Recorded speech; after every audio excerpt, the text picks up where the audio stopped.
म्हणजे भविष्यामध्ये शिरूर तालुक्यासाठी काय अजेंडा आहे तुमचा? शिरूर तालुक्याच्या संदर्भामध्ये तुम्ही आज बघत असाल नॅशनल हायवेच्या माध्यमातून नगर हायवेचा इतका मोठा प्रोजेक्ट हा मार्गी लागलेला आहे आणि तो व्यवस्थित लवकरात लवकर पूर्ण करून घेणं हे एक प्राधान्याचा विषय असेल.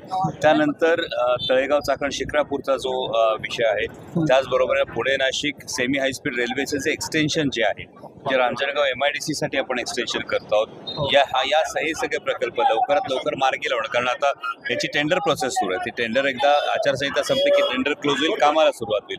हे काम लवकरात लवकर आणि दर्जेदार पद्धतीने पूर्ण व्हावा हा अजेंडा राहील. त्याचबरोबर इंद्रायणी मेडिसिटी सारखा अत्यंत महत्वाकांक्षी प्रकल्प व्यवस्थित सुरू ना प्रयत्न. त्यावेळेला आढळराव या ठिकाणी आले होते, त्यावेळेला ते आले आणि पाऊस चालू झाला. तर जनतेमध्ये अशी चर्चा सुरू झाली की ते आले आणि पाऊस आला म्हणजे निसर्गाची पण त्यांना साथ आहे लोकसभेसाठी. तुम्हाला काय वाटतं? त्यांच्या पावसाला थोडा उशीर झाला, अच्छा, कारण 3 दिवसापूर्वी जी प्रचाराला जिथे होती तिथे आधीच